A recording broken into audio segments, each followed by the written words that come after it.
मेरा नाम राजलक्ष्मी अक्षय भुजंगे है। यहीं मैं पंढरपुर की रहने वाली हूँ। कहीं बैठी हैं तो हाथ हिला सकती हैं। मैं यहीं पंढरपुर की रहने वाली हूँ। कहीं हाथ हिलाएं अगर बैठी हों तो। मेरा नाम राजलक्ष्मी अक्षय भुजंगे है। मैं यहीं पंढरपुर की रहने वाली हूँ गुरुदेव। मेरी 5 साल की बेटी है जिसका नाम अनुश्री है। उसे जन्म से ही झटके की बीमारी है। मेरी बेटी 6 महीने की थी। एक दिन उसे बड़ा झटका आया। उसे हॉस्पिटल में आईसीयू में भर्ती किया गुरुदेव। महीना 2-3 बार उसको झटके आना शुरू हो गए। हम उस पर ट्रीटमेंट करवाते रहे। एक बार और उसकी तबीयत ज़्यादा खराब हो गई, तब उसका ट्रीटमेंट करवाया। तब उसे बहुत ज़्यादा हालत खराब हो गई थी। तब हमने उसको बेलपत्री और शंकर जी पे चढ़ा हुआ जल देना प्रारंभ करा।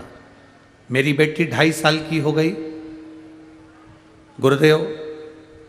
उसको चलना नहीं आता था, बोल भी नहीं पाती थी, चल भी नहीं पाती थी।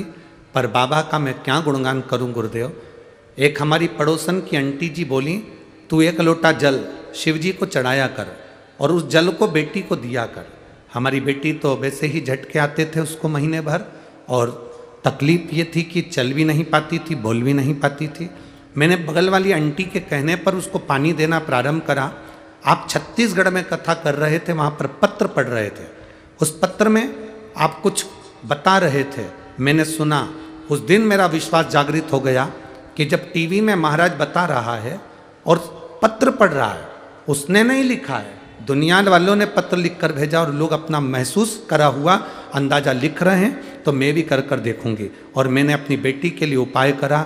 आज बाबा की कृपा से वो ठीक है, चल भी रही है और बोल भी रही है, और बाबा की करुणा है। मैं प्रणाम करती हूँ। कहीं बैठी हो तो हाथ हिला सकती हैं। मेरा नाम राजलक्ष्मी अक्षय भुजंगे है। यही मैं पंढरपुर की रहने वाली हूँ। मेरी बेटी का फोटो भी लगा रही हूँ। शिव तत्व इसी को कहते हैं, शंकर इसी को कहते हैं, ओगड़दानी इसी को कहते हैं। एक आपका विश्वास,